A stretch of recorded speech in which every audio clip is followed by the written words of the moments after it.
important that the people who are serving our community reflect our community. And so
So good evening. It is now 5:42, 5th of August, 2021, and time to bring this historic Landmark Commission meeting to order. This meeting is a hybrid meeting with participants in the room and joining virtually. Since this is a hybrid meeting with both an anchor location and virtual participation, I need not read the COVID statement as we've read previously. I will note, though, however, that it's my understanding that Chairman Robert Hyde has indicated that for the upcoming meeting, we will revert to a virtual meeting as the uptick in COVID-19 Delta variant is upon us. We do have a quorum. It appears that David Uwanoski, Kenton Peters, Victoria Petro Escher, David Richardson, and myself compose the quorum. Looking at the agenda this evening,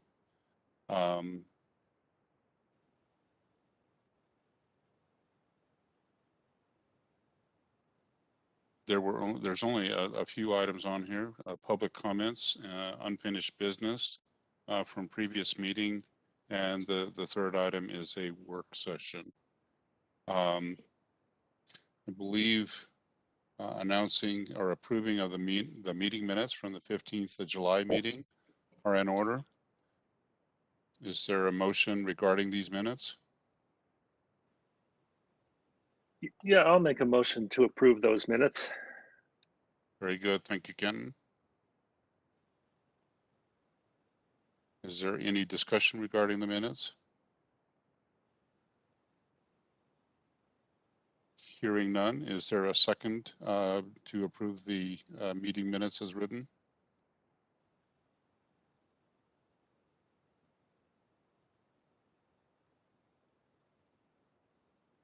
This is Victoria. I'll second. Very good. Thank you, Victoria. Moving on to a report from the chair. Robert Hyde, our chair, is traveling this week and is excused.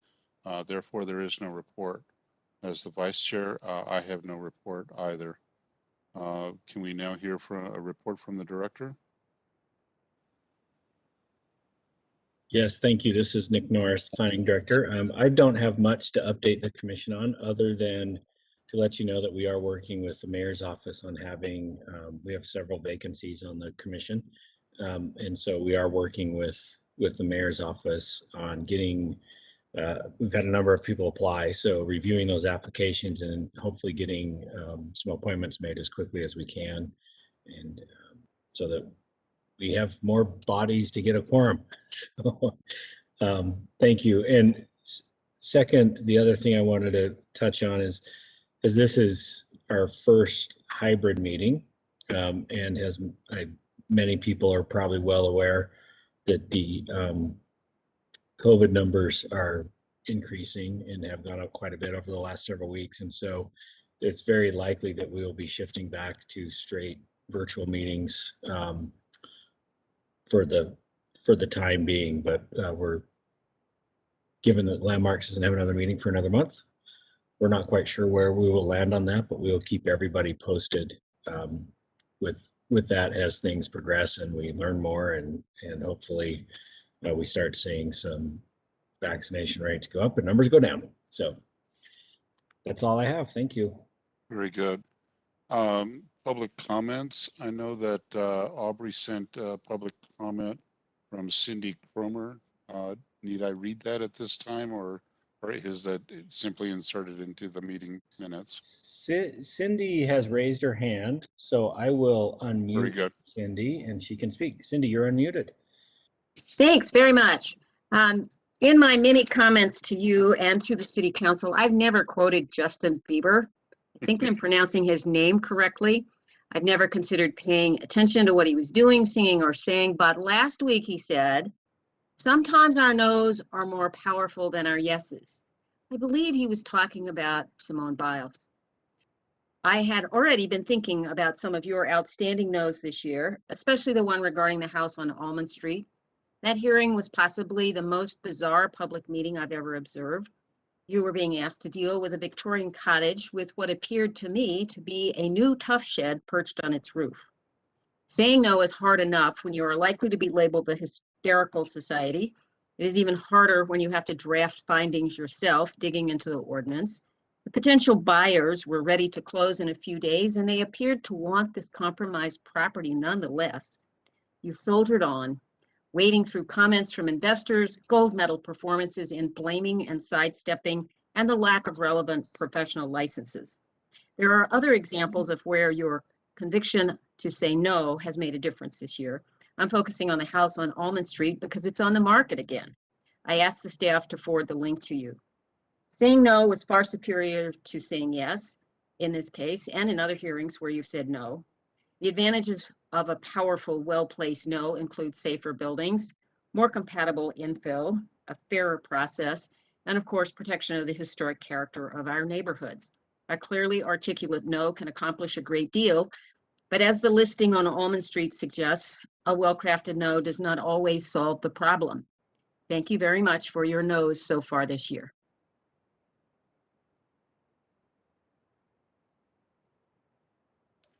Thank you, Cindy. I believe at this time, public comments will not be taken regarding the Thistle Avenue project. Did I understand that correctly? Yes, the items that are on the agenda are briefings or work sessions, so they're not public hearings. So there's not a Very good. speaking. public Mr. comment. Chair, we do actually have one gentleman in the audience who would like to make a Oh, comment. excuse me. That's okay.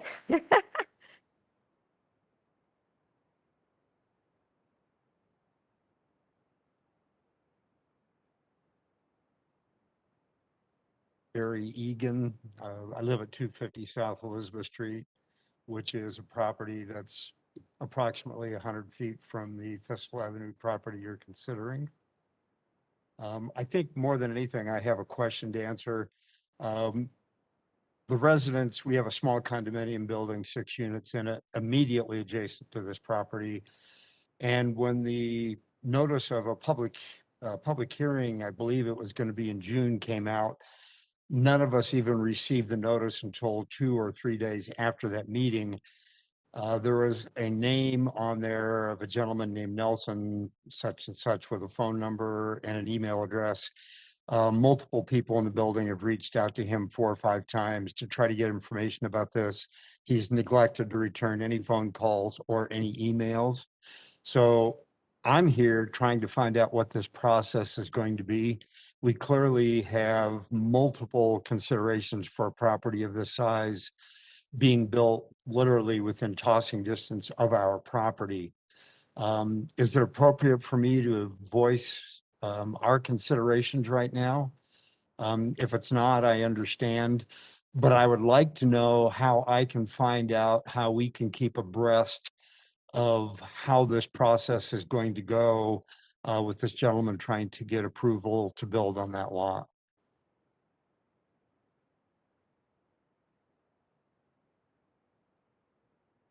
I can work with you, sir. I'm sorry? I can work with you and help answer your questions.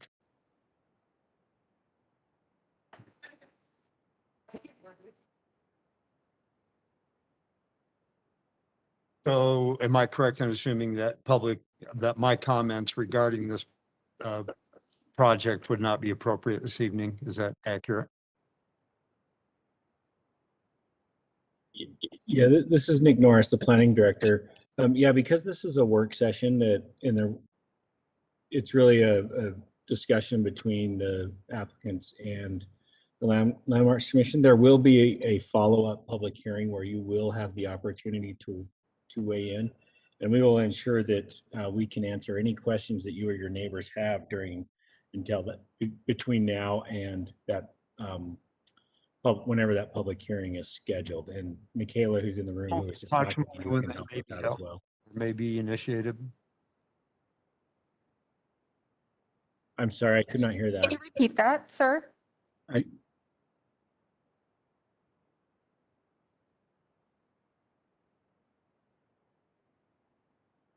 I'm Nelson Knight, and I'd like to just go on the record as saying that if I truly apologize if somebody didn't receive any callback or response to any inquiry they had previously. I'm not aware of any that I didn't follow up on. Certainly, it sounds like maybe there were.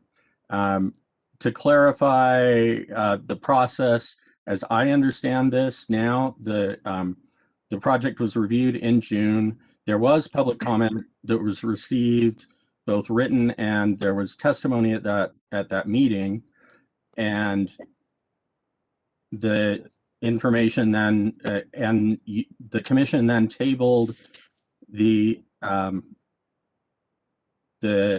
project after the public hearing was closed. So I'm not quite up on my rules of procedure, but I think you could reopen the public hearing if that was the commission's vote and decision. But again, I'm sorry. The notices went out on the date that they were supposed to. And so if they were received late, then certainly that is a very unfortunate circumstance, and maybe the commission would like to address that.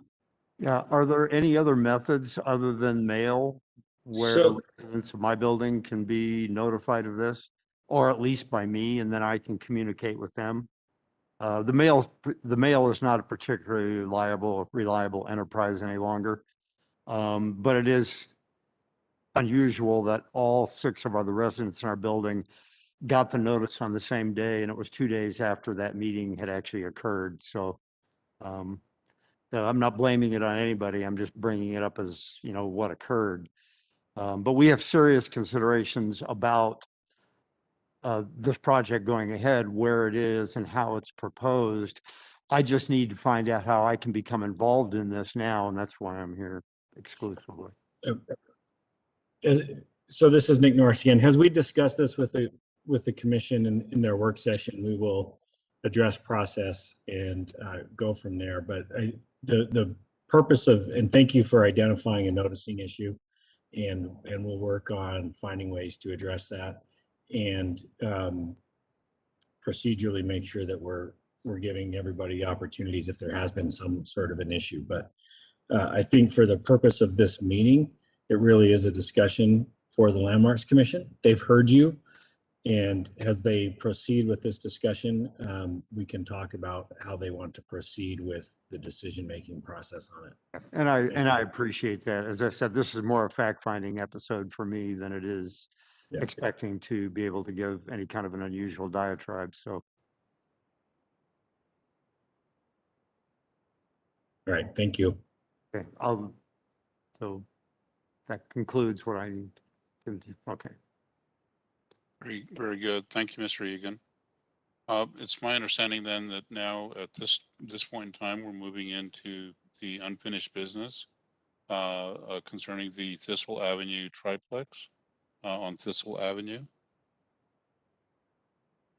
Is there a report by staff? There is, and I have a presentation.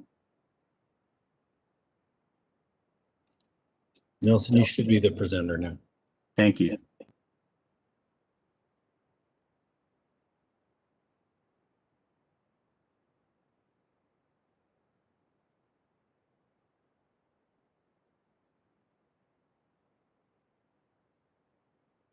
As was noted on the agenda, this is a request for new construction of a 3-story triplex at the lot located at approximately 1126 East Thistle Avenue. As part of that, the applicant has applied for 2 special exceptions. The first is a reduction in the required side yard, and the second is to allow an encroachment of balconies into that required side yard. You reviewed this project back in June and tabled it at that time with a request for changes to the design. The applicants have submitted a revised proposal, which you will be reviewing here tonight. The plan, at least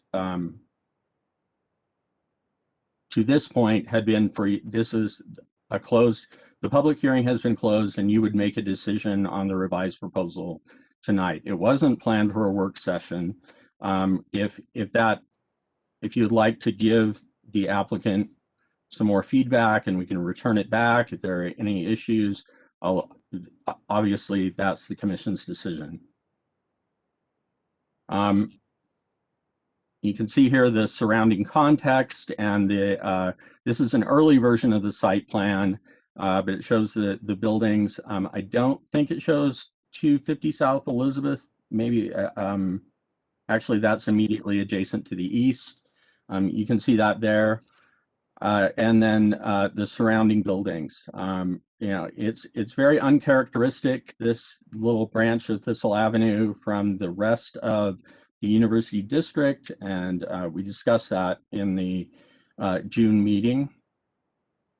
The applicants have taken this design, which was the original design you reviewed in June. Oops, excuse me. And revised it to this. This is a rendering of the west facade, which, given the siding on this triangular shaped lot, would be the main facade or primary facade. Overall, in response to your comments and public comment, they've simplified the design. The massing, the roof cornice is now more articulated. The facade, the front facade particularly, is more articulated. The entrances are a little more emphasized with the black and the contrasting colors from the walls.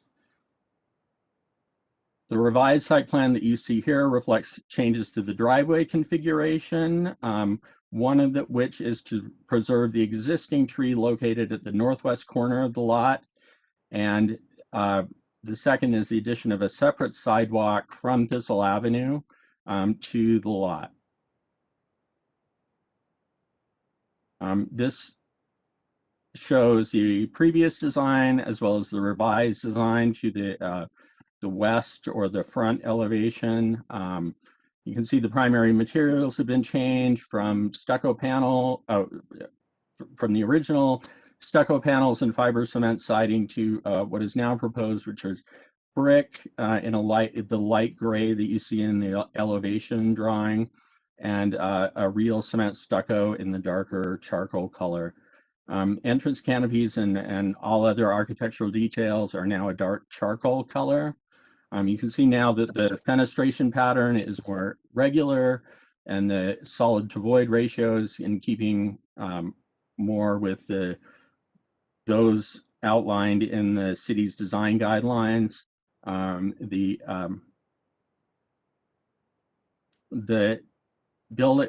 windows have been changed from a horizontal emphasis or that tripartite configuration to a more vertical emphasis.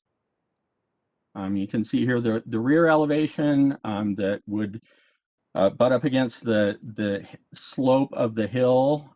You can see that the materials reflect the change in the overall change of materials, with the darker gray cement stucco and then additional light gray cement stucco on that side. These are the elevations that face Thistle Avenue. They've revised the window design, make it more regular with a vertical emphasis. They've also added a more clearly defined front entrance with a canopy, and they've also enlarged and emphasized the porch for that adjacent unit with an additional awning.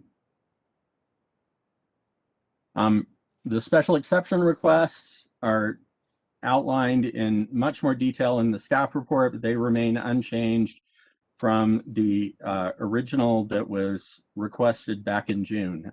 They're requesting relief from the side yard setback requirement to allow for a reduced 5-foot side yard setback, and then also an encroachment of balconies on the 2 balconies on the rear on the second story that would encroach into that side yard setback. Given the slope of the property and also the increase in height and the configuration of the lot, which is an odd lot that's existed since at least 1898, staff has not changed their recommendation for approval of these special exception requests. One additional item that came up during the discussion, both from the public and from the commission, was the location of a branch of the Wasatch Fault and the proximity of that to this property. This illustration is taken from a 2015 fault rupture hazard study that was commissioned by a previous owner of the property. Staff has reviewed this, and it's way out of our realm of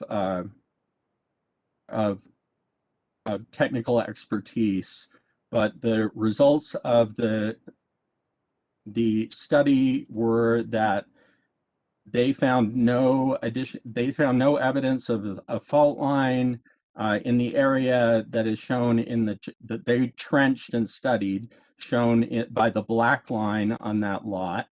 The Salt Lake County shows a branch of the Wasatch Fault located along that red dotted line there. One limitation of the study outlined in the study was that the extreme southern end, the tip, so to speak, of the triangle there was not studied, and that the study proposed additional construction or additional study if construction was proposed on that portion of the lot. Construction is not proposed on that portion of the lot under this proposal. In addition, staff requested informal review from 2 professional geologists, one of which is with the U.S. Soil Conservation Service, and the second was with the Utah State Geological Survey. Their correspondence and their recommendations, they also found that there was no evidence indicating in the study that there was a fault line located in the buildable area, and they found no reason to object or not concur with the results of that study. That concludes my presentation. If there's any questions on the noticing requirements or anything that was any other questions regarding the proposal, then certainly I'm open to additional comment. Well, Nelson, I do have a question that if indeed the notices were not received, is it appropriate for us to proceed until we actually have those conversations? I know this was a work session, and so that we're not voting, we're not proceeding on this meeting, but we would then open for public comments at the next subsequent meeting. As we had planned this was not a work session. This was just this was returning with a revised design for your review. And so I'm going to defer to either Nick or Michaela for further advice on that.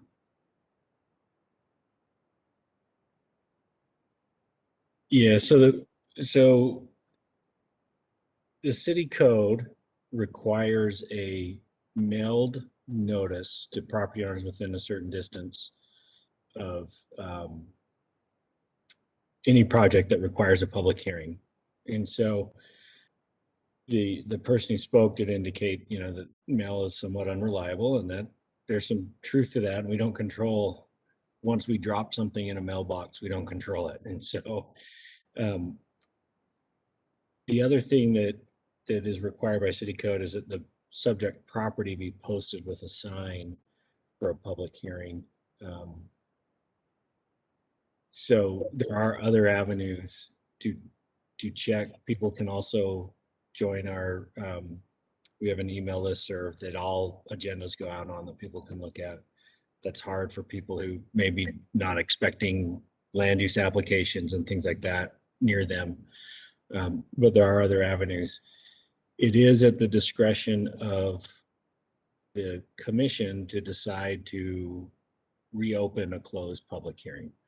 And that's within your policies and procedures to do that. And that essentially is a motion by the commission and a vote of the majority present in order for that to pass. So Nick, just a point of order then. The reason for tonight's meeting was initially intended to review the changes that had been suggested from last meeting. And that's it. Now, then, No. and we do that. And then in the next meeting, that's when there would be opportunity for public. So let me clarify. Is that you held, the commission held the public hearing to meet the legal requirement in June. Mm-hmm. At that meeting, the commission asked for some additional information and tabled the matter, but closed the public hearing. The commission does have the authority to make a decision on this tonight. And if you feel like the applicant has met the, and addressed the issues that the commission identified at their June meeting when this was held last. Very good. No, that makes sense. Is it at this point in time then that I can turn to my fellow commissioners and ask, is there any discussion on the possibility of reopening a public hearing? Mike, could I comment on that? Mm-hmm. Certainly, Nick. I think at this point, if there is a group of the public who have only become aware of this and have not had a chance to see the proposal and to formulate their response to it, I don't believe we should go ahead and work to approve or deny this at this point until the public has had a chance to weigh in. That said, it seems like we could have a work session, give the applicant some feedback, and then have it set forward to a public presentation and discussion in another month when the public will have had a chance to get up to speed on this. That's what I would propose.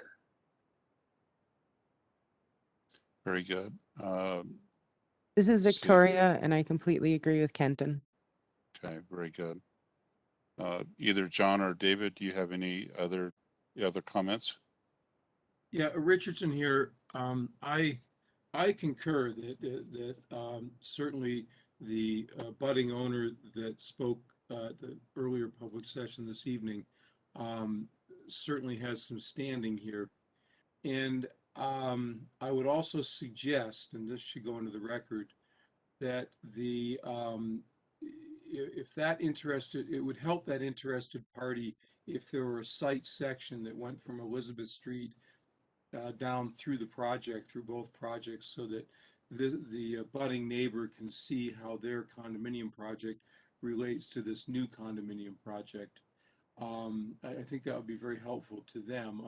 I personally can visualize what's going on, but I can see how that would be helpful to as a budding owner above the fault line.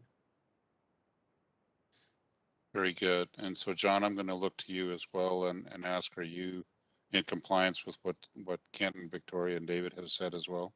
Yeah, I agree. I would reiterate what I said at the June meeting, which is that it felt a little strange that there wasn't a work session to begin with, that we were trying to go straight into a public hearing from scratch. And also add that since the proposal has changed so drastically from that last public meeting, it seems appropriate to let the comment or the public comment again on this revised proposal because it's substantially different. Very good. Very good. So, fellow commissioners, can I have a motion on how to proceed? I think there's two things that we're discussing. Having a work session this evening, but also opening up to public discussion when we return at next meeting. You know, if we're going to open it up to public discussion next meeting, I don't know how useful a work session is, but perhaps we could briefly review it. Yeah, I think there's definitely some things we ought to talk about. I think it would be helpful to the applicant to know that at least I personally have some serious concerns about what they're showing right now, and not have them lose another month. So I think we have a discussion, or I will move that we have a work session discussion tonight, and then have an official presentation if the applicant is ready in the September meeting that would be open to public comment. So that's a Commissioner, motion. we can't have a work session on this tonight because it was not noticed.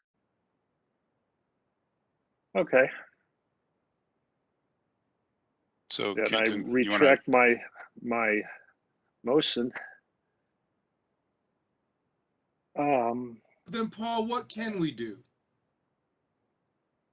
Can we move with the? I'm sorry. I'm sorry. You are on the agenda for tonight. I was thinking that you were going to do something else with it tonight. You can discuss it tonight.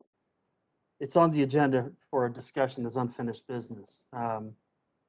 As far as doing something else with it tonight, and I don't know what that would be as a work session. It's not advertised as a work session, but it's certainly on the agenda as something you can discuss. So feel free to go there. You know, and as far as scheduling this for a future public hearing, if that's what the vote is on this, you can do this. You can reopen the public hearing. There's going to be another notice period and whatnot. But yeah, so when I say you can't do a work session on it tonight, I was thinking that you were going to do something in addition to what's on the agenda. Just go ahead and talk about whatever you're going to talk about on this. very well. So Kenton, So Yes, sir. I believe no motion is required then. We just talk about it, and then at the end, we propose a motion to table this for a future public hearing. That sound right, Paul? that does feel right. That works. Go ahead and talk Okay. about whatever you would. Do we need the architect developer to talk to us in a little bit more depth about what they're presenting, or are we going to dive right in and critique it ourselves? The applicant, Gary Knapp, is a panelist, and that's up to the commission to provide periods for the applicants to address the. I for one believe that it would be appropriate to hear from the applicant. Agreed. Agreed. Very well. So let's do that if we could, please. Okay, can you hear me? Yes. Okay, I'm Gary Knapp. I know that the owner and developer of the project does want to talk, and he is on here. And I don't know why last time he was able to be a presenter also, but this time he's not. Is there any way that we can make him a presenter so he can talk? Yeah, who? Gary, can you let me know who it is? Yep. Yeah, Michael Colligan. There you go. Michael's the panelist. Perfect. And then Mike, I don't know if you want to present this first. Sure. So I just want to address a couple comments that were made last time and have just recently been made again about us not having a working session. We submitted this application for a working session back in February of 21. We were supposed to be put on the docket for April for a working session and May for a approval. Because of staff illnesses and vacation times, we were missed and that working session didn't take place. That is why we went right to the hearing. So it is just disappointing to me that we are losing yet another month. It should not take 9 months to get through these reviews and approvals, but having said that, we have submitted what we thought complied with the requests of the council from the last meeting. And if there are dramatic exceptions, I'd really like to understand what those are.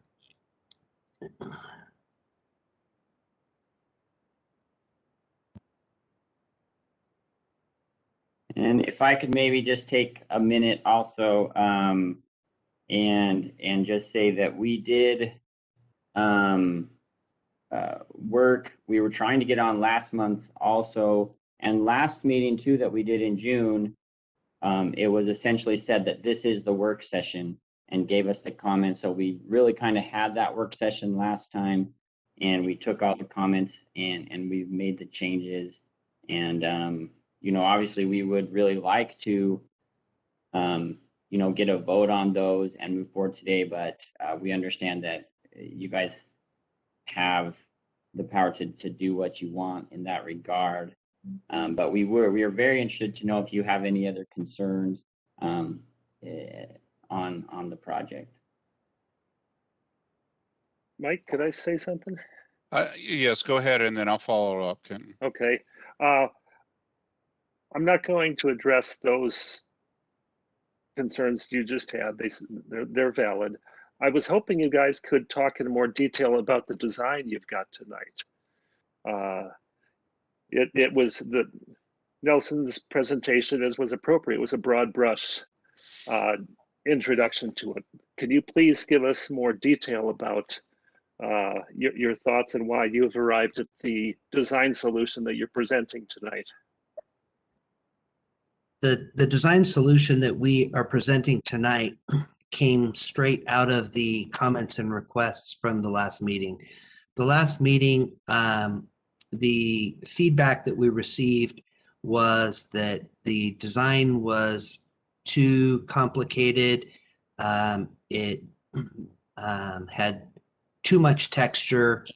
We needed to simplify the windows, recess the windows, line them up so we had more of a mid-century modern look, something that would match the surrounding area better. So that is, and there was a lot of dialogue about that, how to accomplish that mid-century modern approach.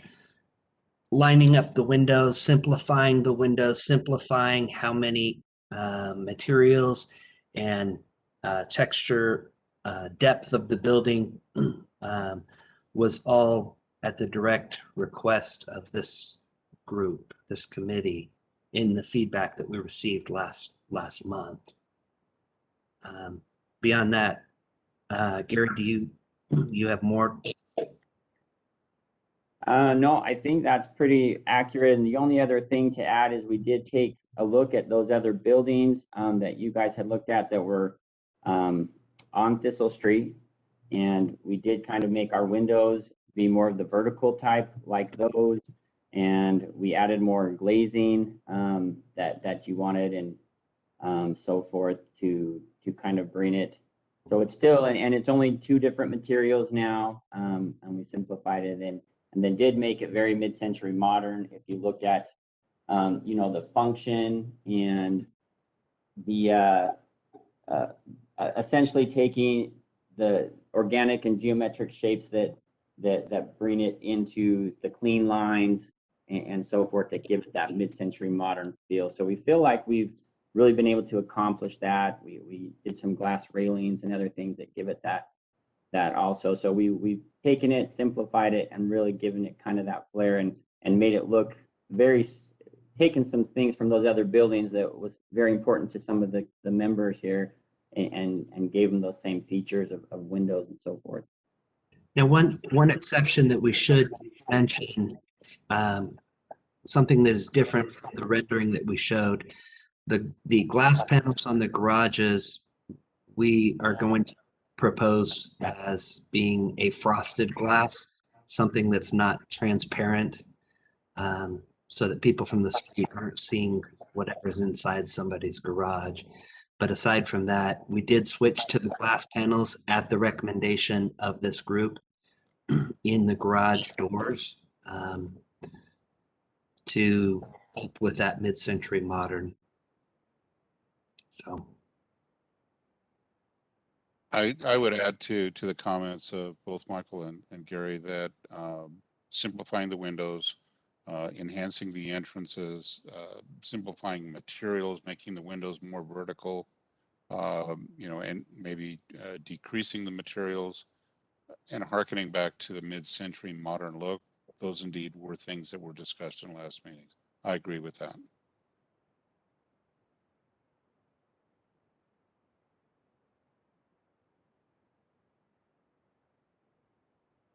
Commissioners, additional comments? I'm reticent as to, this is not a work session, but it's trying to be a work session, and so I'm reticent as to what to say and how to respond when it's not officially a work session. So I'm looking for counsel to, we can talk about things, but this is not a work session. This is only a discussion. Am I correct? well, my preference is still that it's a vote, but an approval, but Well, I understand why you're making the decisions you are making. yeah, I believe we cannot do that based on the discussion that we've heard earlier, is No, my understanding. No, you have fulfilled your statutory requirements to hold a public hearing. And at the last meeting, you tabled this to give the applicant an opportunity to respond to specific issues that were raised at that public hearing. You have the ability to make a decision on this tonight. And I understand that that we heard from somebody who was claiming that they didn't get notice until after. And like I explained earlier, I believe that we mailed and complied with the noticing requirements for a public hearing. It's unfortunate that we are reliant on others to fulfill those public hearing notice requirements, but we have done our legal duty to do it. And I think it's important to keep in mind that the commission, the role really is to determine whether or not this proposal complies with the standards. And that if there's a discussion, that's what the discussion should be focused on, whether or not you feel like any changes that have been made comply with the standards that you didn't feel like they complied with back in June. Nick, Based on that discussion that you have, you can then decide how to proceed. Nick, this is Richardson here, Commissioner. So to that end, we could vote up or down on this, and a party, a neighbor, whatever, that wishes to file a petition against this has a period of time where they can do that. Is that correct?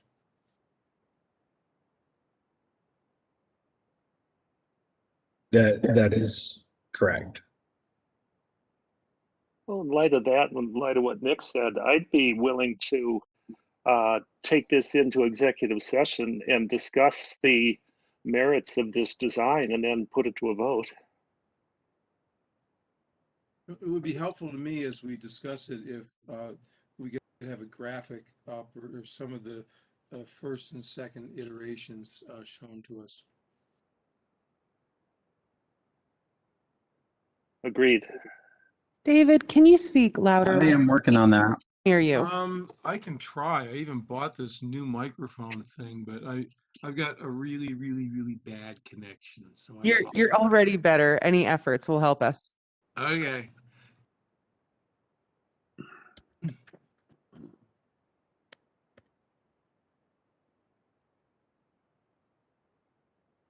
So then to be clear, we're moving into an executive session now. If you will say so, Mike, that's what we do. All right. I do believe that we ought to move into executive session, speak on this, and then get back. So unless there's any objection to that, let's move into executive session to discuss the new construction and special exceptions. David, I'm going to pick on you first because I think you brought this up. I'm unmuted. I really, I don't really have any comments at this time. I'm curious to see what the other commissioners say.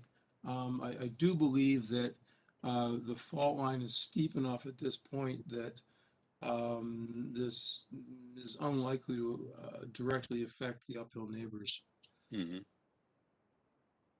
Very good. Can I call on John?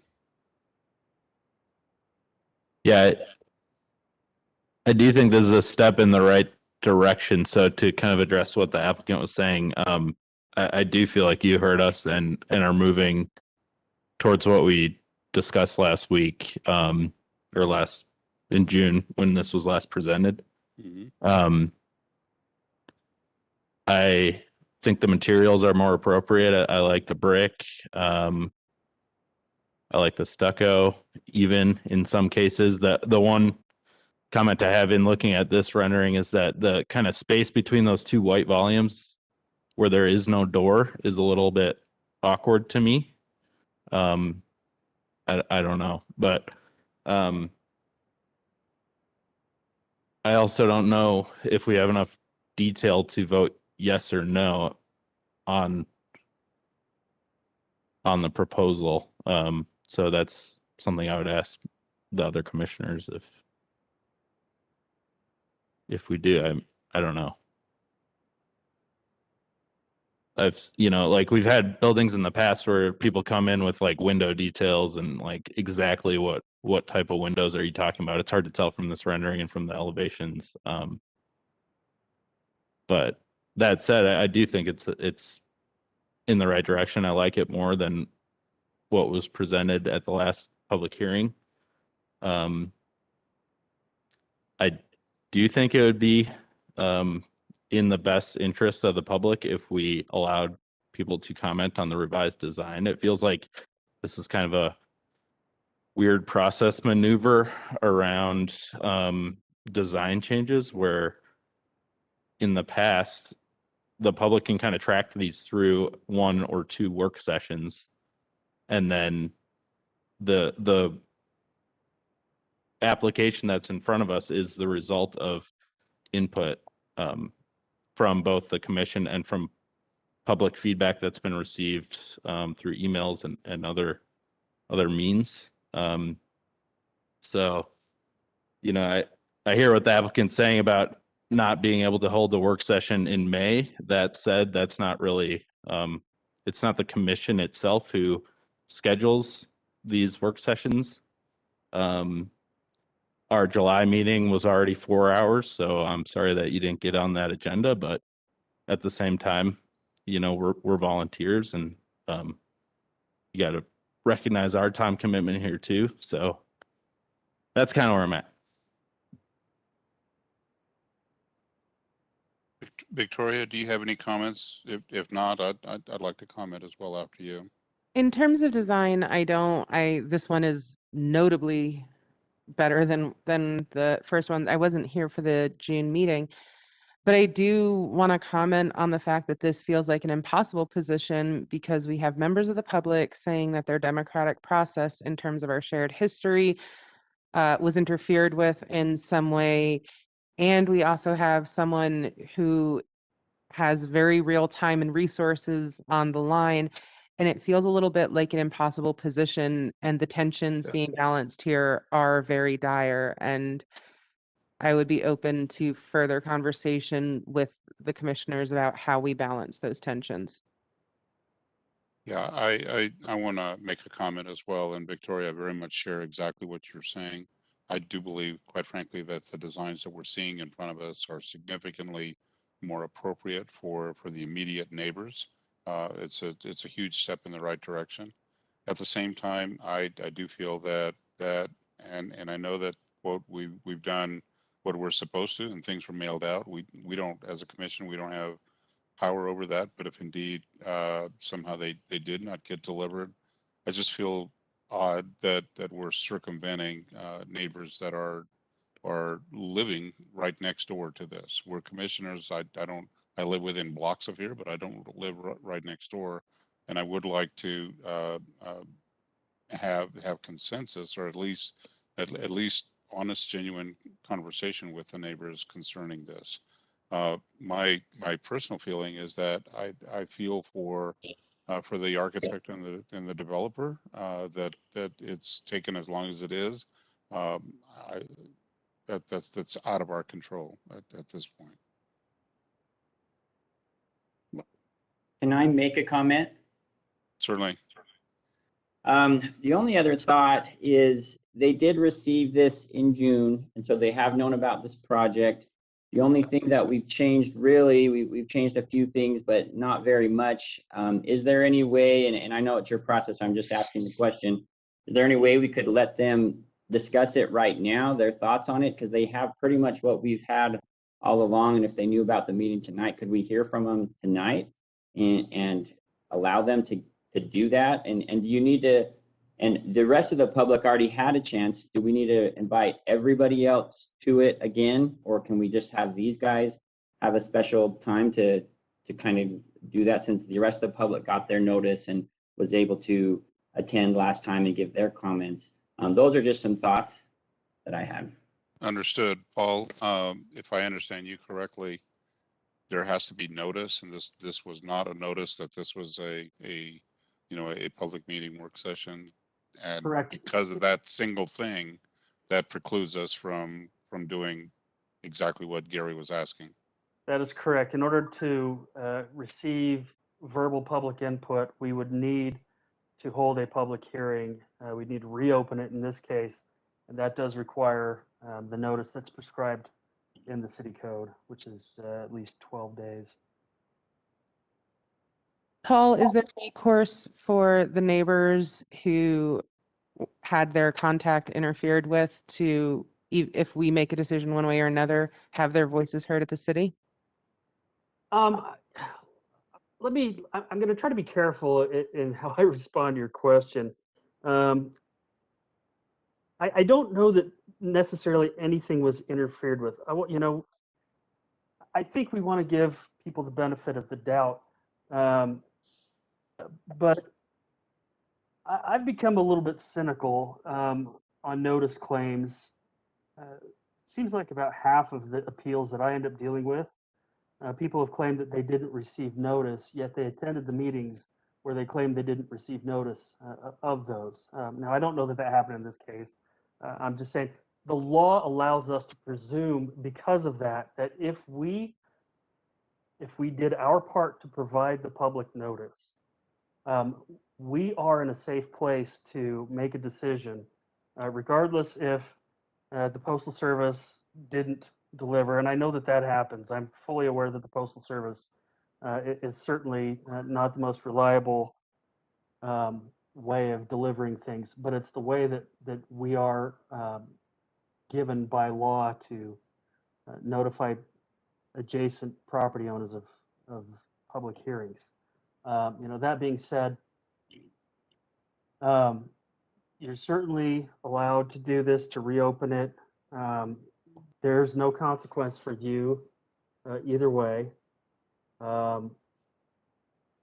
If you do go ahead and vote tonight, and the adjacent property owner or anybody who is an adversely affected party feels like they want to appeal this, they certainly can, and they can do so on a claim that they didn't receive proper notice, or that somehow the decision didn't meet the applicable standards. So yes, there would be recourse, and that would come in the form of an appeal. So this, So let me ask a question then, Paul. If indeed there was an appeal, would that take longer time or less time than deferring to next month, where we would, I would presume, hear comments made by the public, and then be able to vote at that time? So I guess I'm asking a time question on behalf of the architect and developer. And in normal circumstances, I could give you a fairly straightforward answer and say, yeah, that would probably be more time consuming. And that's because currently city code imposes an automatic stay on a land use application that is appealed. However, the city council is currently considering a text amendment that would remove that presumption or that automatic stay because it's inconsistent with state law. So the appeal wouldn't automatically stay at the developer could move forward with the development activity. And this all kind of depends on how the city council decides on that text amendment and when. But chances are it could take longer if there is an appeal, and that's presuming there would be one. It's just uncertain at this point, given the pending ordinance. Question, Paul. I've been told, and I don't know if this is a rumor, Richardson here, that the development on 6th East behind the Masonic Temple proceeded while neighbors were appealing it. And it may still be under appeal for all I know. They did, I believe.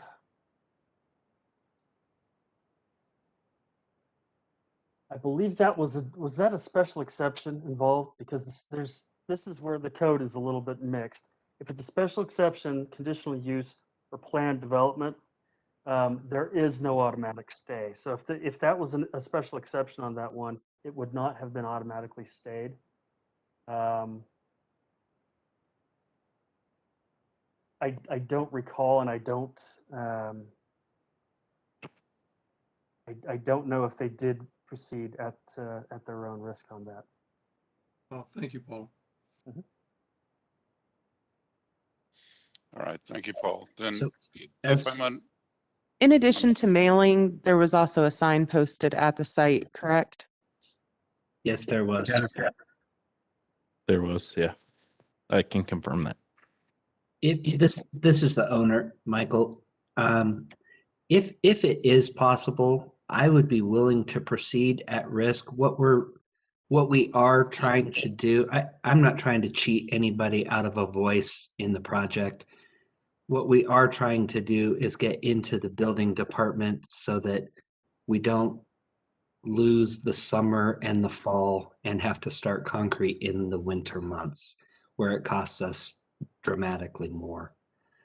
If we can just get our drawings into the building department and start their review, I'd be willing to take that risk, even if it means that there's changes and we have to do some additional architectural and structural engineering work changes. I think that would be much faster with the building department than to wait and then move forward. But I sense that you guys are appropriately trying to give the neighbors a voice, and I'm not trying to shut that down. We're just looking for a way to move forward in the review process for the city. So. Richardson here, and I can speak to that, and Paul can confirm or deny it. But I personally have submitted many projects for landmarks and for building review at the same time. And oftentimes the building review goes faster. And then the permit is just held up by the certificate of appropriateness. So in my personal experience, you could have submitted this a year ago and have full building department approval, just waiting for this committee to give you a certificate of appropriateness. That's different than what we were told. That's good to know. Maybe we need It's to at just. your risk, of course. I mean, the city's going to tell you that you need to have all your ducks in a row, but the reality is that the processes are somewhat independent. Well, also to back up what David's saying is, what we're looking here is the facade. I don't think we've got any issues with your footprint, your footing foundation plan, your and so forth. But that said, I'd like to. I think we're skipping over. Well, not skipping over, but the talk about public participation is important, and we need to deal with that.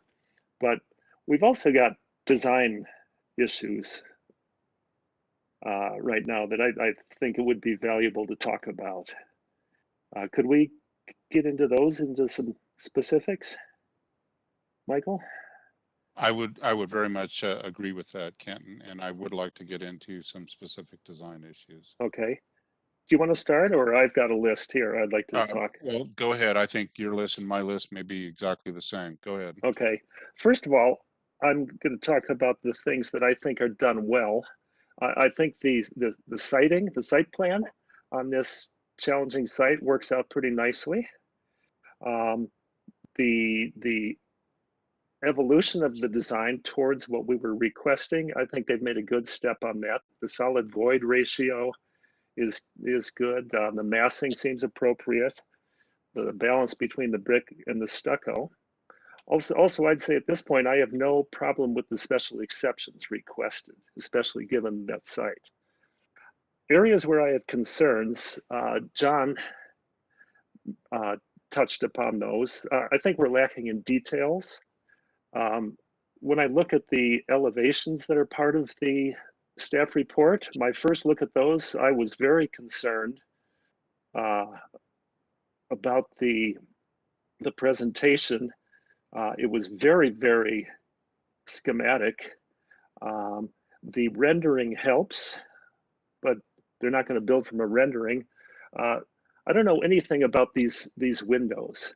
As the windows are shown, they are simply transparent rectangles. Are they operable? Are they double hung? Are they casements? Can you even do a casement that big? What is the material? Where is it set within the facade?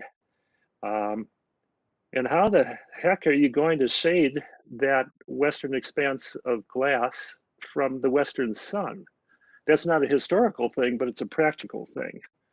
The stucco facades, while they're moving in the direction that we'd like, and they do represent a modern balance of solid to void and materials, they're very simplistic. Are there to be reveals in them to give some definition? Or are they just an unbroken mass of stucco as shown here? The central volume, if you're looking straight on elevation, the two leftmost volumes, I'm looking at the west elevation, the two left volumes are a symmetrical pair.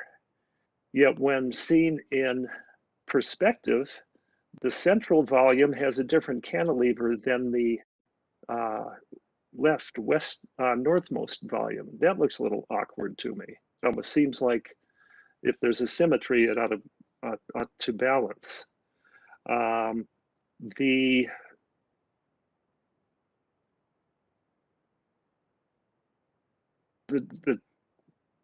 Just without going into more details, there seems to be a lack of detail and a lack of definition. Like the design as presented is a first step schematically, and it's in the right direction, but I feel like we need more information, and that the intent is to get a modern interpretation of the context and in the buildings there. And I don't think we're getting that at this point. So So that's Ken, it for me. yeah, Ken, you've touched on some of the items that I would think as well. I know that you can't do stucco in more than 200 square feet. I know there's going to be control joints, you know, vertically and horizontally with each one of the windows. That would help to break up visually that. I mean, I know we're saying two different things. You look at the elevation, yes, overall having the windows a bit more vertical matches what's across the street. Correct. You know, and you know, judged against the previous design, yes, this is in absolutely the right direction. But there is detail that's going to be there on those stucco walls. It's not simply not shown just yet. Me personally, I don't mind the little bit of asymmetrical that, you know, with the doorways and the little balconies on both the right and the left side. I think that's okay. What I do have an issue with is the same kind of questions that Kenton was asking. These are windows and they need to be, you know, are they operable? You know, is there a possibility of them having big shards of glass in here as an owner? That may be problematic. That may be outside of our purview, but the operableness of the windows, I think, is something on a practical side. I do like the introduction of the garages, that it's in keeping, I think, with the fenestration above the garage doors. Yes, I know that I think that the owner or the architect had indicated that they were not clear glass, but had a little bit of transparency, or they were in between, and I think that's fine. So it's the little bit of lack of detail that I think these are almost like schematic drawings moving into, you know, design development and construction documents. Details going to come, because you simply can't have stucco in these great shards without having, you know, appropriate control joints. The solid void, yes, I think that's absolutely stepping in the right direction. Same thing, last thing, the siding I think is good. Keeping the tree at the, what was it, the northwest corner, I think that's good. An additional sidewalk, not pairing it up with the driveway. I think all of those were steps in the right direction. Those would be my comments to the design, if those make sense. Can I respond to that? Mm-hmm. Thank you. So, sorry, we did not know. I thought, you know, we were just trying to get the design here, and we did. I didn't know we needed to show you guys the details of those. But yes, we are going to have some single hung, so you can open up those from the bottom and they slide up on some of those windows. And it sounds to me that there's just two main ones. I just want to make sure, and I didn't understand. I was wondering if Kenton could maybe repeat the symmetry thing. I didn't understand what he was saying, so I would love if he could just help us understand that again. But there's just two main issues that I'm hearing. Is you want to see the stucco reveals, which we definitely can show that and show where the control joints.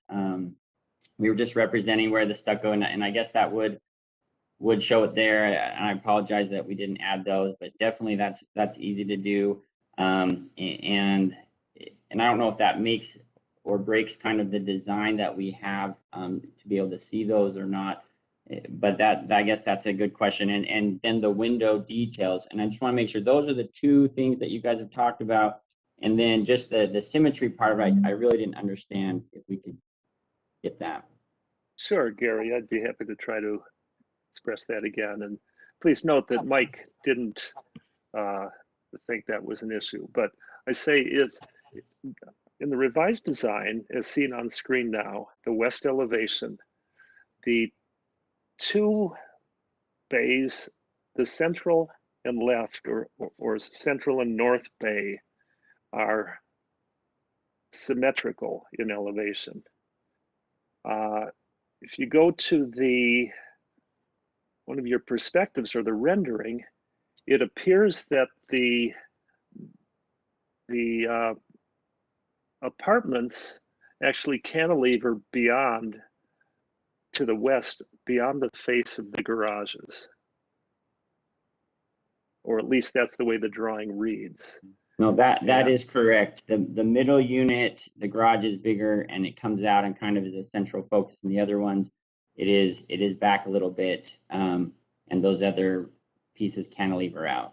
That is correct. Yeah, just from my aesthetic, it seemed like that central garage, if it is to be different from the one to the left of it, that the amount of cantilever that you've got isn't enough to really make that statement that it should, perhaps that whole facade is aligned, but I think that's less ideal than giving the upper volume a more pronounced cantilever like the one on the left. But that's pretty minor. And again, Mike didn't see that that was an issue. I think overall, my concern is that you're going in the right direction. You're trying to do the right thing, but it's overly, and this is going to seem contradictory given what we told you last time, but I think what you've got now is overly simplified. I think the essence of what we were trying to get at is get the proportions and the solid void and the massing to reflect the essence of modern and mid-century modern, but give it a little character as well that makes it your building and highlights the strengths of your design. One maybe other thing that we got from the last meeting, and we did pull up some Google Street views of those other buildings, but it was really emphasized that we needed this building to look more like those buildings and have similar features. And those are just CMU walls that are straight. There's no other material. It's just straight. There's no reveals, nothing of character in those. And it was told to us very clearly that we needed to have this building reflect similar to those. And so that's one reason why we really simplified it and tried to have it so it looks similar to those ones. And that was emphasized by quite a few members on our last meeting. Yeah, I understand what you're saying, Gary, and I guess my thought to that would be, well, two thoughts. One is that there's no substitute for actually going out and looking at the buildings on site and trying to get a sense of mass, proportion, and all that. And then maybe you have. But the second is that we aren't necessarily saying that those buildings are outstanding examples of their time. They're relevant and they're decent, but here's your opportunity to take their concept and create a better building. And I think you're on your way, but it's not quite there yet. You know, putting in, it is 2021, and we're trying to balance that with this 1950s design. But what can you do to make something that fits in and is relevant and relates to them, but also reflects 60 years of evolution in design and technology? Kenton, as a point of clarification, it feels like the two things we're being asked to discuss today are the east side yard setback and the two balconies encroachment. The design details that you're talking about, are these things that, although we're accustomed to seeing them and talking about them, ordinarily are encompassed in that line where we say all final design details, including specific direction expressed by the commission, shall be delegated to planning staff?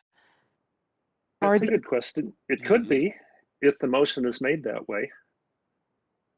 Because I hear your concerns and I think they're valid, but it does feel like we're getting into the weeds on things that are outside our purview.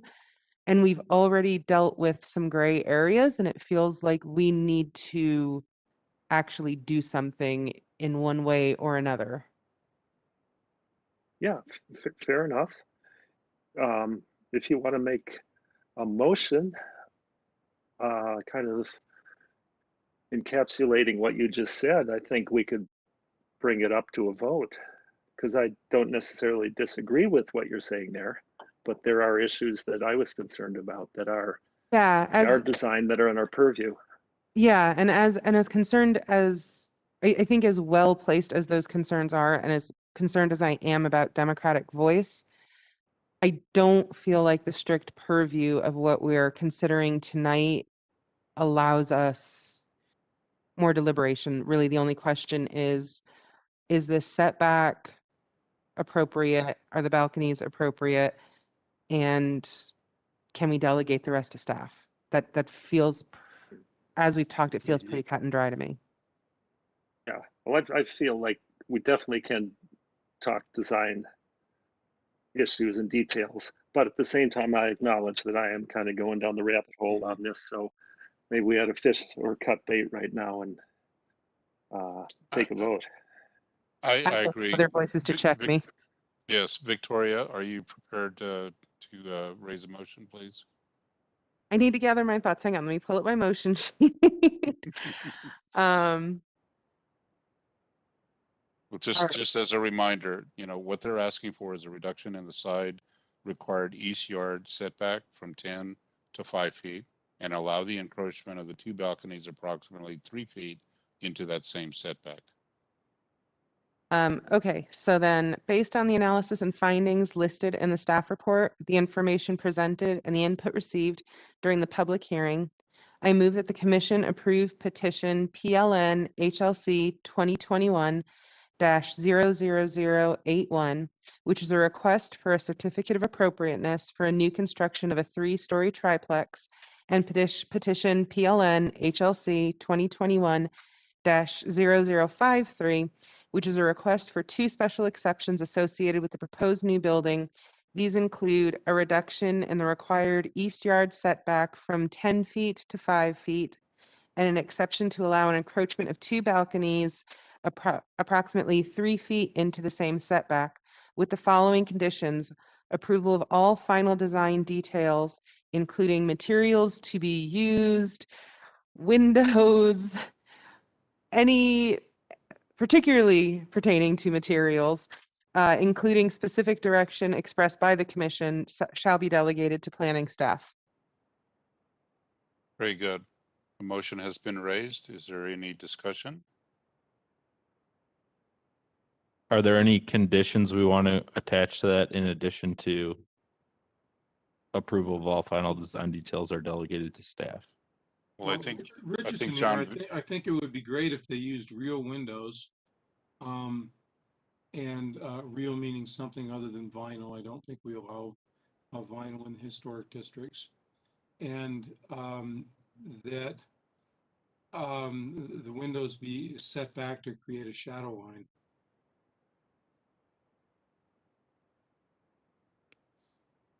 Victoria, are you good with those additions to I'm your happy with motion? that amendment to the motion.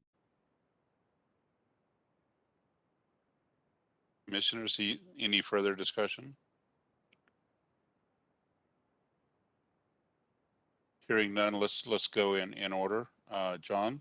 We need a second. I'll second. I'll second it. Excuse me. Sorry. So a motion has been seconded by Commissioner Richardson. So John? Aye. Kenton? Can I hold on for a moment? I'm still thinking. Or would you move on to others and then come back to me, please? Very good. Victoria? Aye. John? Excuse me, David? Aye.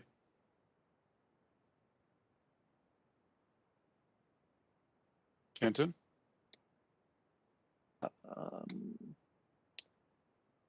If I abstain, will it still pass?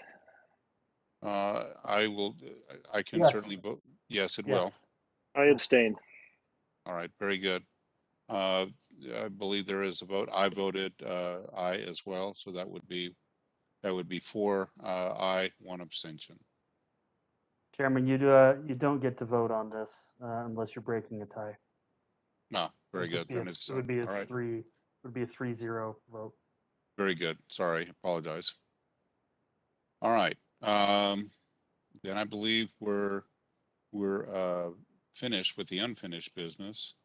And at this point in time, I believe it's time to move into now we will go into a work session pertaining to Pioneer Park Cultural Landscape Report. Is that correct? That's correct. May we had a call for a short break, Mr. Chair. We can do that. Let's say that it is 7:03 right now.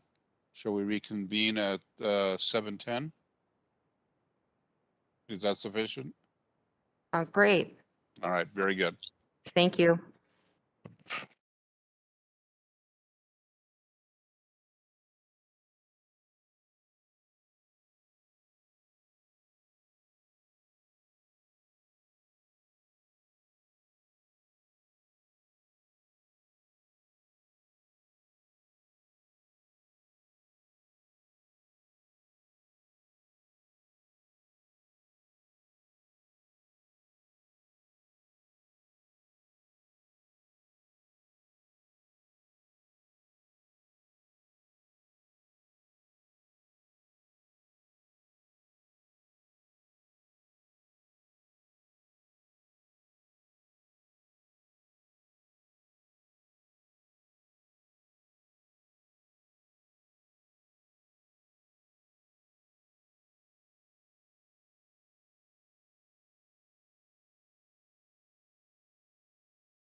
Then, We're waiting on Michaela. Oh, very good. No, I'm sorry. Richardson's here, even though you can't see me. Very good. Is it just me you're waiting on? Sorry, I was speaking to the gentleman who came to our first hybrid meeting, and I'm going to make this super quick. Is that better? Yes. Thank you. Apologies, I was speaking with the gentleman from the public. We will connect tomorrow, and I want to make this very quick so you can hear from our urban designer and from engineering and from the consultants. But I do want to say having cultural landscape reports is a pretty new thing.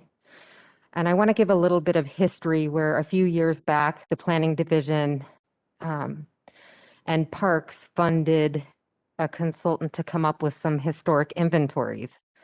And in that process, as in the planning division, we tried to write in-house design guidelines for cultural landscapes.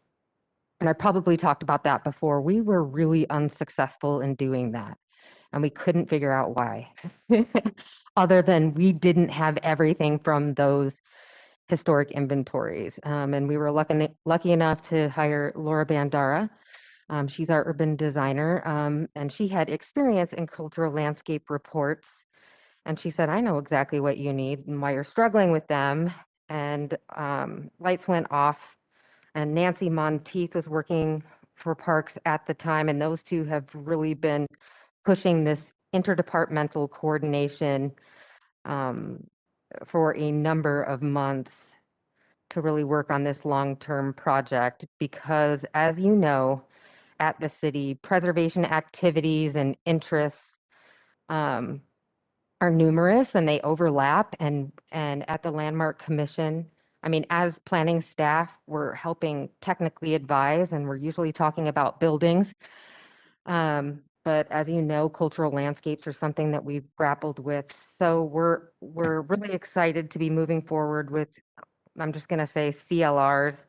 We haven't done it before, and I'd like to thank those two for their passion and perseverance moving this forward at the city and working with our consultants. And that's all I have to say. Thank you very much. Thank you.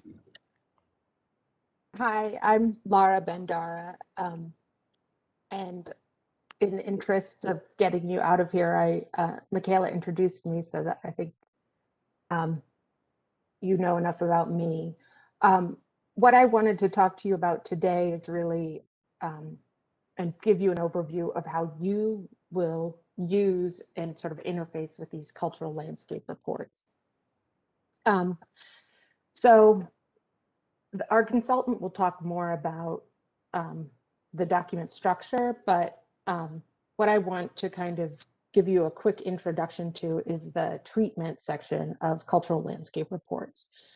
And what that will do is provide guidance based on Secretary of Interior standards, that was a mouthful, to assist you in making decisions on changes to parks and historic landscapes. And change is really something inherent to landscapes. They're constantly growing and declining and regrowing. And so as the CLR guide says, which was put out by the NPS and used to help people create these documents, because of the dynamic quality of a landscape, treatment addresses the type and degree of change that occurs while maintaining significant landscape characteristics and associated features.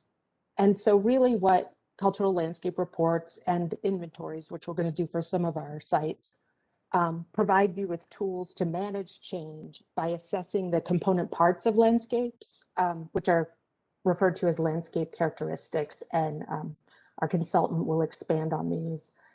But what you do is you look at these component parts of the landscape within their larger historic and cultural context, just in the same way that architectural history looks at the component parts of buildings, such as windows, doors, proportion, massing, architectural style, within their larger context of historical events, historical people, trends, and themes. And what the treatment section will do is provide site-specific guidance using those landscape characteristics to assist you in evaluating and making decisions on design proposals that you see for historic parks and sites. And so, you know, I'm sure you've seen some of the noticing or maybe participated in the public comment for Pioneer Park.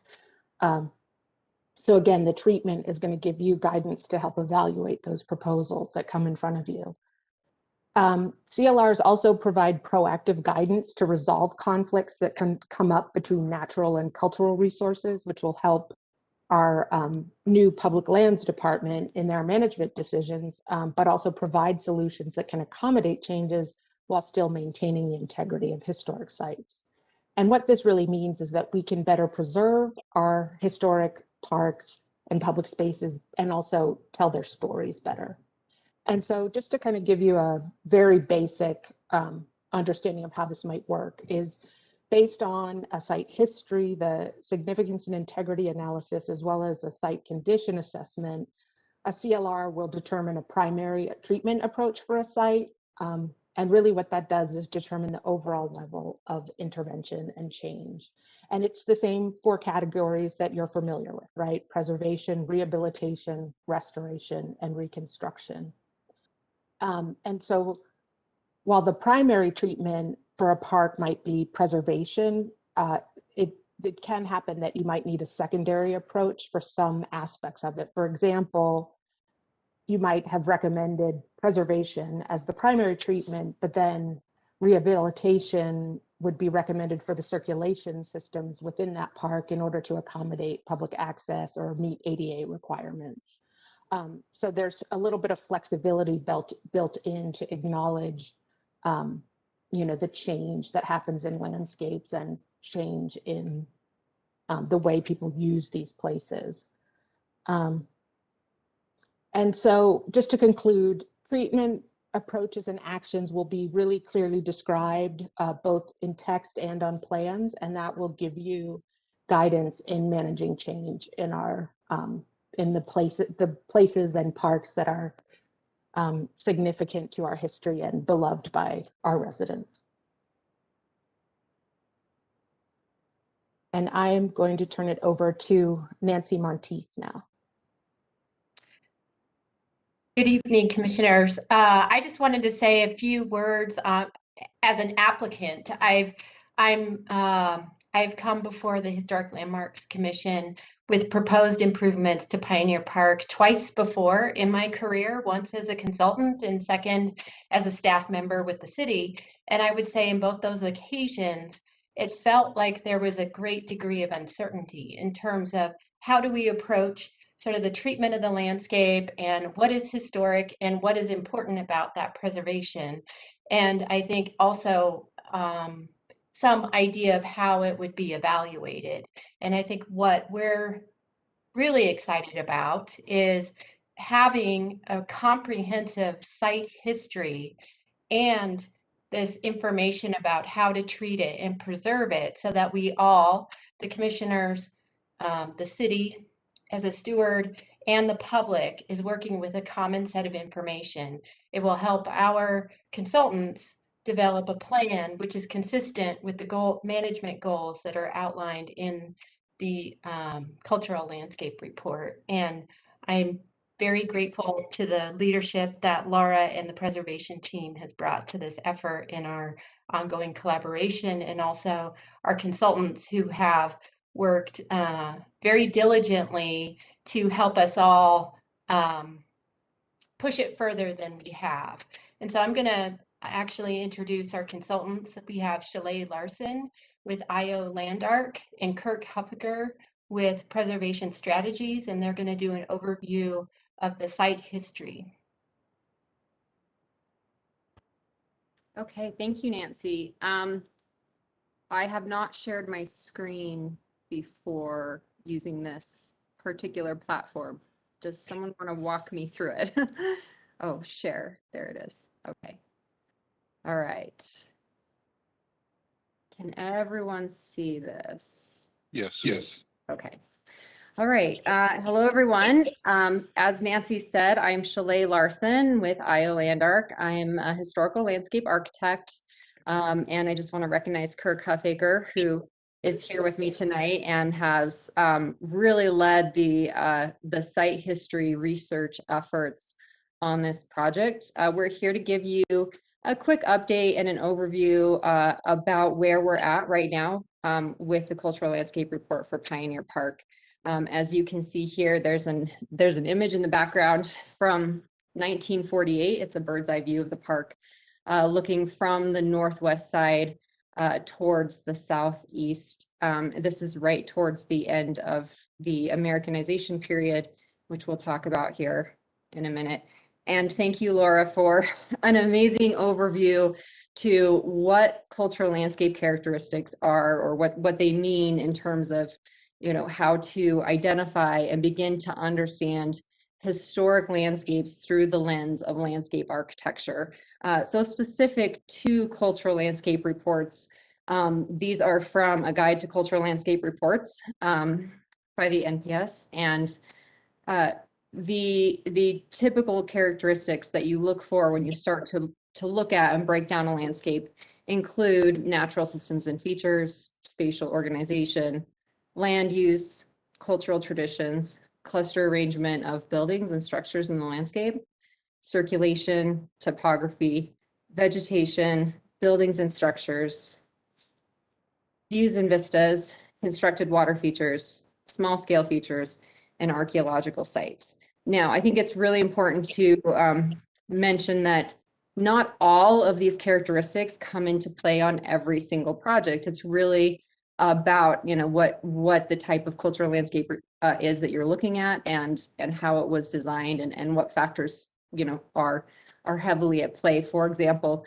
with Pioneer Park, we're very much looking at, you know, spatial organization, land use, cultural traditions in the form of the Plata Zion 10-acre block, circulation, topography, and vegetation especially. Unfortunately, many of the constructed water features and small scale features that existed in previous periods have subsequently been removed.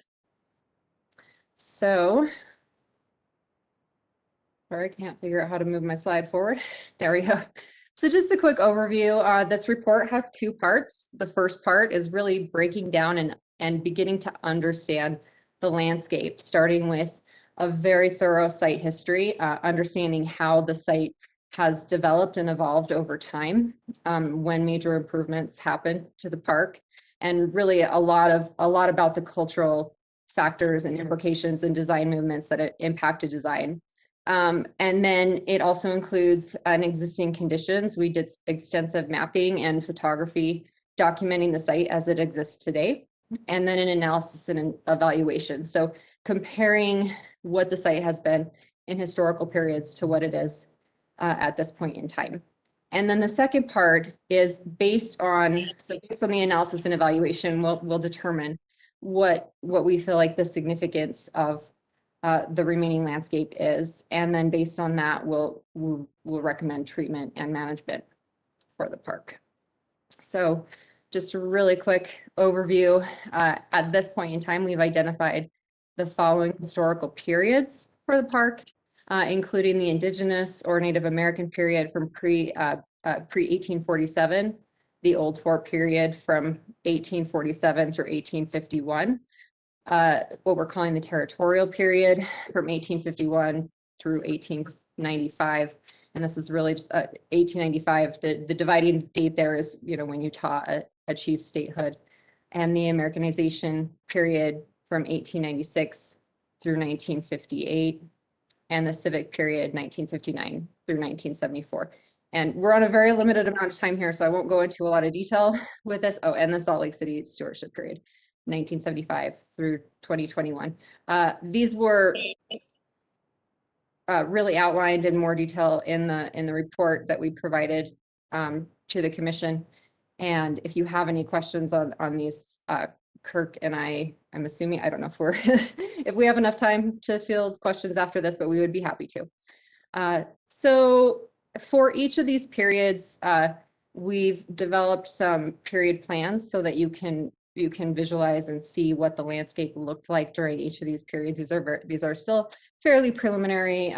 These have already changed somewhat in the last week since we've submitted these. So, and for each of these periods, just to really roughly summarize, going back to those landscape characteristics that we were talking about before, for example, during the pioneer period, you had the 10-acre block that from the original plat of Zion. Pioneer Park was originally designated as a public square in that original plat of Zion by Brigham Young. And when the fort was built, you had very strong vertical wall planes defining the perimeter spatial delineation of the block. And you had, a series of mid-block circulation patterns, a large central common space. The vegetation was predominantly native grasses. And you had small scale features, including a flagpole and a bowery. During the territorial period, the site was put into cultivation and included this double row of poplars and the canal system that really worked to spatially define the block. And the use of the site at that point was predominantly agriculture.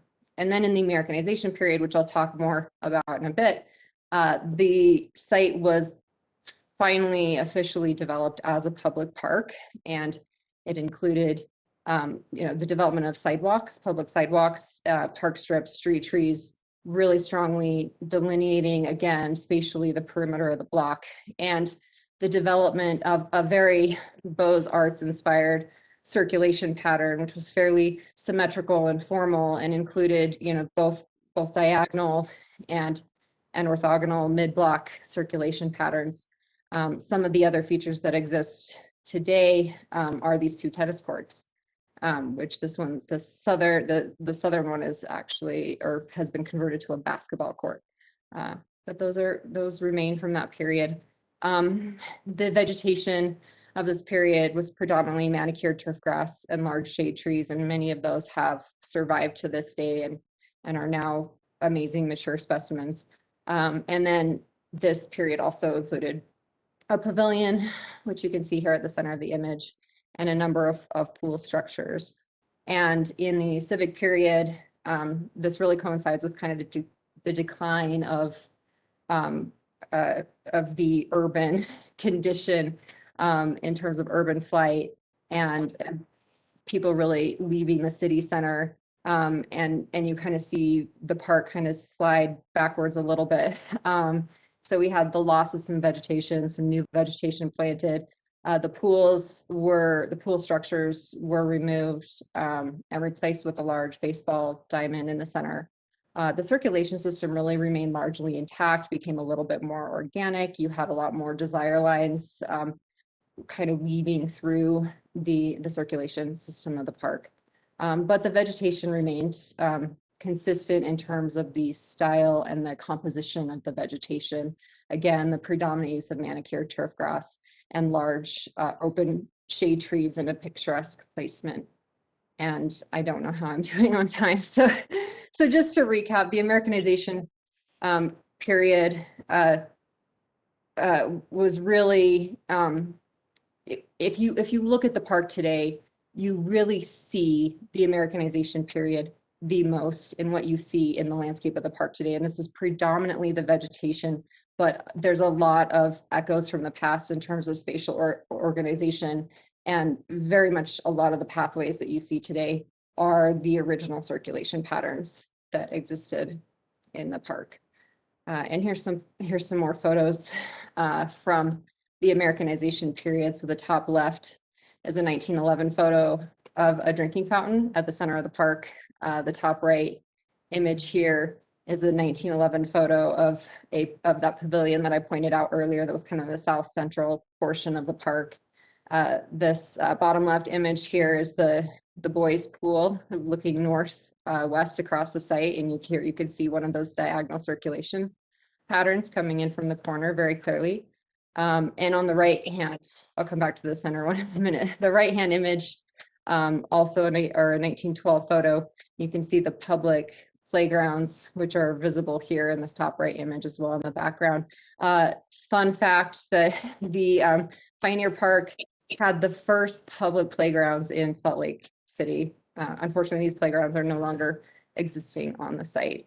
And then this central image here, which was on the cover of this presentation, is, as I mentioned, from 1948. And you can very much see a lot of the what I'm talking about in terms of the spatial organization, these perimeter street trees, these rows of elms that are still here today. A lot of some of these internal trees have since matured, but very much still exist today. The 2 tennis courts that are existing, and it's faint, but you can see the circulation patterns. You can see the diagonal, and you can see the mid-block circulation patterns, and you can also see very faintly 2 kind of interior perimeter pathways that kind of follow the outline of the block shape. Oh, I went too far. So here's just a few of those existing photos, some of the mature trees, the American elms on the west side of the block, and then a photo of the basketball court, former tennis court. So you can see inside here the original concrete of the tennis court, and then where it's been expanded at a later date and widened. So at this point, based on the site history, we're looking at the following draft significant assessment. This includes the Indigenous or Native American period significant under criteria D. We feel like there's a very likely possibility that there are archaeological resources that we don't yet know about on the site. And then for the Old Fort period, significant for criteria A and B, the Americanization period, significant under criteria A, and the Civic period, significant under criteria A. And our draft treatment recommendation is rehabilitation. And that would largely focus on preserving specimen trees. Oh, was I supposed? Sorry, I might have. Oops, I'm not sure. Laura, was I supposed to talk about that? I might have. No, that's fine. Yeah, Okay. the rehabilitation is. We're still working out some of the. You don't read the words there. Yeah, it's still a work in progress. But yeah, recommendations because the integrity assessment isn't completely finalized. So obviously a lot of that hinges on the final integrity assessment. But yeah, so that is Pioneer Park. We're very excited to continue to move forward on this, and yeah, thank you for the opportunity.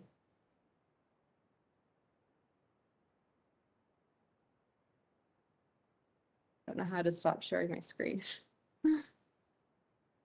Stop sharing. There we go.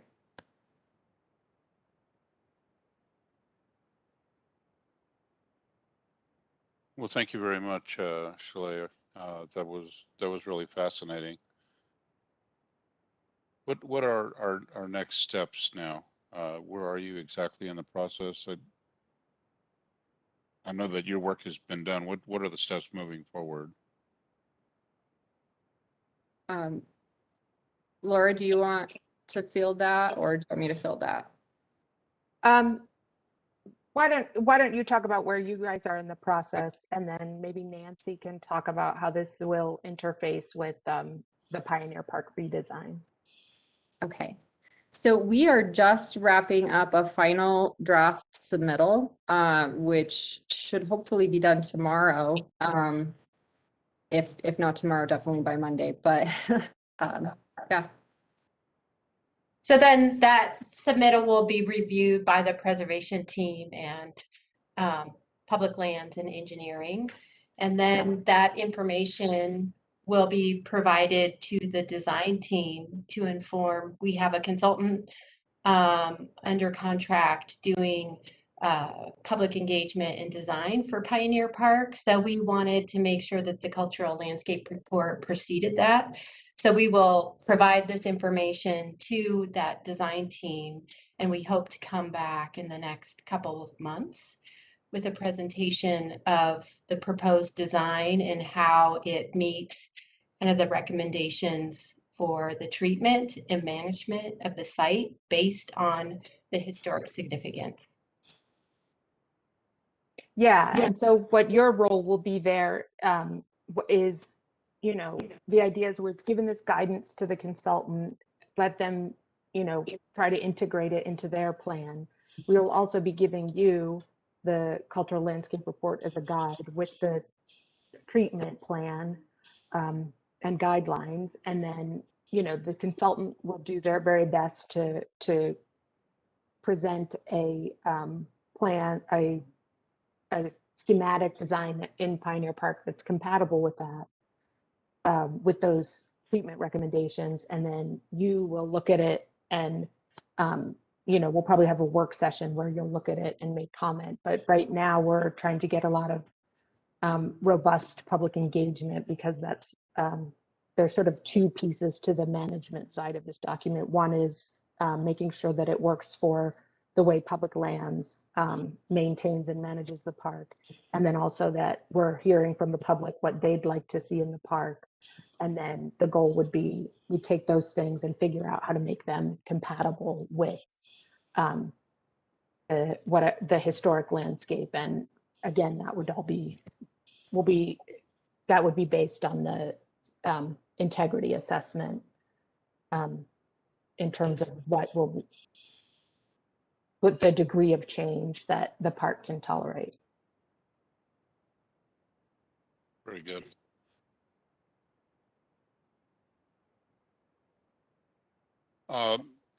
Does that end our presentation this evening then? It's my understanding then that we have covered the agenda items for this meeting. The next regular meeting or regularly scheduled meeting is 2nd of September, Thursday, unless there's a special meeting scheduled prior to that time. Michaela, I do know, or I believe I know that the next meeting may perhaps be virtual due to the COVID protocols that were noted earlier. That's correct. All right. Is there any other discussion, commissioners? Yes, Mr. Chairman, I would like to commend the group here that has put together this cultural landscape report, both in-house here at Salt Lake and our consultants from Salt Lake City and Ogden. This is really an epic body of work, and I think we sort of rat-holed on an earlier project today and perhaps didn't give this the consideration that it should, but the chapters of this as presented to us are extremely well researched, and I find a fascinating read. So I'd like to commend them on a fabulous historical document that I think will be very useful for future generations as Pioneer Park morphs in and out of its current conditions and in future needs of the city moving forward for perhaps the next century. So I applaud you. Thank you. This has been fabulous. Well, David, you kind of beat me to it. I was going to say much the same. I really want to dive into this report much more deeply. I know that what was talked about initially was, you know, there was 4 steps. I think about 3 of them in terms of rehabilitation, restoration, and so forth. I'm always with parks. Trees don't last forever, and you know what's there at Pioneer Park on the perimeter trees are fantastic, and I'm very curious as to how this park is going to be preserved, you know, into the future. That's really what I want to dive into. The notation that you had concerning the different periods, you know, absolutely fascinating. But since the territorial period, there's always been that perimeter of trees that I think is what everybody initially thinks of when they think of Pioneer Park, is those fantastic trees that enclose that center green area. So yes, very well done.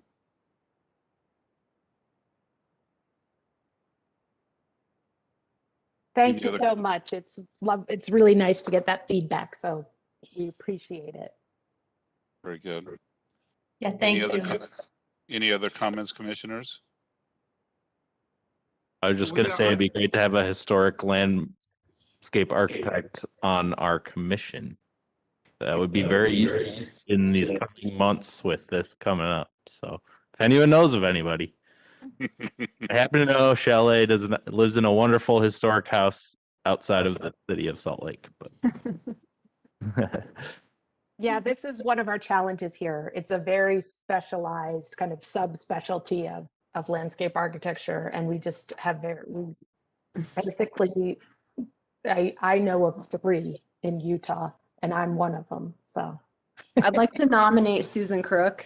yes, except she's in St. George. No, I she's live in St. Salt George. Lake lives in City. St. For virtual meetings, she can totally. I know. Yeah, that would be amazing. And she is officially retired, so she has tons of time.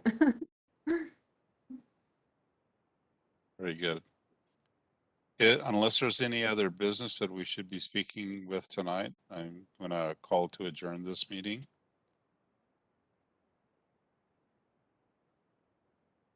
Can I have a motion to call the meeting, please? I'll move to adjourn, Commissioner. All right, and a second? Second. Very good. Thank you, Kenton. This meeting is adjourned at 7:42 until next month. Thank you, everyone. Take care. Thank you. Thank you.